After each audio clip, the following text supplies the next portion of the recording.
Okay, well, hello. We're going to talk about our homeowner policy and how we insure jewelry, how we insure guns, boats, golf carts, and some miscellaneous coverages like that. So, what I'm going to do is go over to my PowerPoint and then I'll come right back when that's done. So, let's talk about our jewelry, guns, and other items in our homeowner policy.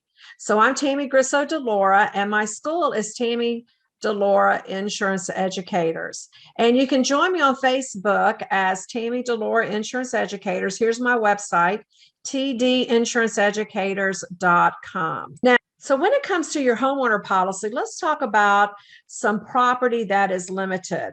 These limitations reduce the coverage. They don't necessarily eliminate it, but they definitely reduce it. So when you're talking about in your homeowner policy, if you were to have like a fire or a theft or a vandalism or some type of windstorm, the maximum you're going to get on any type of money is $200. And then the maximum you're going to get on any type of cost to replace or restore valuable papers is $1,500.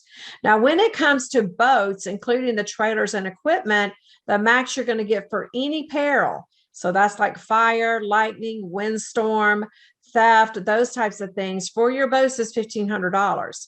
So the best place to put a boat, of course, is a boat policy. So again, because the max you're going to get on that is $1,500. Same thing for business purposes. The max you're going to get in for any type of business property that you have in your home is going to be $2,500. Usually it's $2,500 on the premises. It can be $500 to like $1,500 even from away from the premises. Now, what the homeowner policy does in most states is they limit these perils for theft. So these are the ones that are limited for theft. And the very first one is jewelry, watches, and furs. So this is why you need a separate policy for any type of jewelry or watches and furs you have if your items get stolen. Now, I like to write a personal articles policy for these items, not just because they're very limited if you have a theft, but also if you usually write them on a separate personal articles floater or an endorsement that is endorsed to your homeowner policy, there's usually no deductible there. So a lot of times on your homeowner policy, most companies won't write less than $1,000 deductible. So there's usually no deductible on these separate policies. It usually will also have the peril of disappearance. I actually had a client that was at a fundraiser. She looked down, her diamond was off of her ring, it had fallen out. And so that's a disappearance. It's not necessarily a theft, it's not necessarily a fire, and you don't have that peril on your homeowner's policy. So I like to put jewelry, watches, and those types of things, not only because the homeowner policy limits it for the peril of theft, just because it's a much better situation if you have it totally separated from the home. Also, there's some limitations on silverware, goldware, or pewterware, and that's $2,500 for the peril of theft. Now, in North Carolina, where I am, it will be a little bit higher than that, and it's $10,000. If you own a lot of guns or firearm, it's $2,500 that they limit that for theft, but in North Carolina, it's $10,000. So again, if you have these items, you really need to get those insured separately from your typical homeowner policy. Now I'll get asked the question, what about golf carts? Well, with a homeowner policy, I really don't like to insure my golf carts that my clients have on a homeowner policy. I like to insure those on a separate recreational vehicle, because what the homeowner policy says, well, it has to stay on the premises. And is it used for the handicap? But again, it has to stay on those premises. So what happens if they drive the golf cart off the premises and drive it on the road, which a lot of them will do? Then any type of liability, maybe if they hit someone's car or if they accidentally injure someone while they're in the golf cart, the homeowner policy won't pay for that. So again, when it comes to golf carts, I like to put those on a separate recreational policy. So if you have a golf cart, try to do that. Don't put them on, or don't depend on the homeowner policy to pay for anything. What about tractors? Well, when it comes to tractors, the homeowner policy will cover those as long as they're servicing the premises and not being used for business use.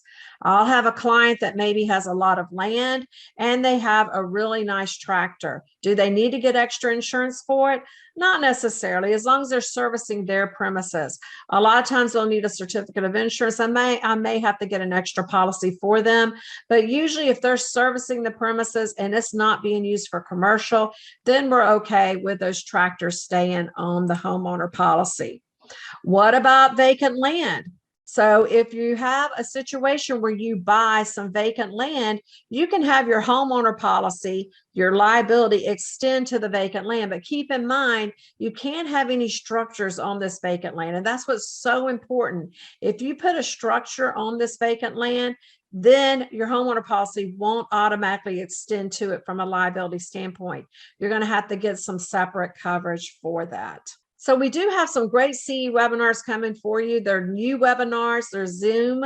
There's no camera. There's no test, no travel. So all of them are new this year. Lots of good things. They're general credits. So it doesn't matter what license you have. You can take any of these courses and they will apply to what you need in North Carolina for CE hours. Also keep me in mind if you have any pre-licensing needs, like for property, casualty, adjusters, personal lines, life, health, Medicare supplement, long-term care.